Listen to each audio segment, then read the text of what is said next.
Қайырлы күн, қыздар. Бүгін сіздермен осылай духовкада тауықты қалай әдемі етіп пісіруді үйренетін боламыз.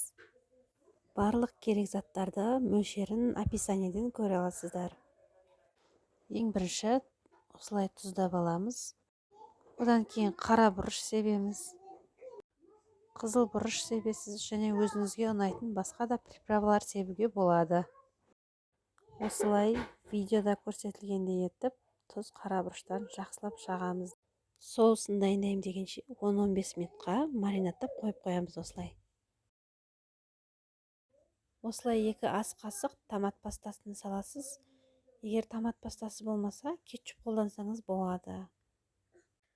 1 шай қасық соя соусын құямыз. 1 шай қасық бал саламыз. Осылай үшеуін жақсылап араластырамыз. Бал еруі қажет. Не осындай болу керек, үшеуін араластырғанда. Табаны жақсылап майлап аламыз. Табаға осылай рет-ретімен қойып шығамыз. Осылай видеода көрсетілгендей етіп, барлығына молынан жағып шығамыз. 200 градуста духовкаға 50 минутқа салып аламыз. Духовкаға салғаннан кейін, жарты сағат өткеннен кейін ашып қарайсыз. Осындай су бөлінеді, сол суды бетіне құйып шығасыз. Барлығының бетіне.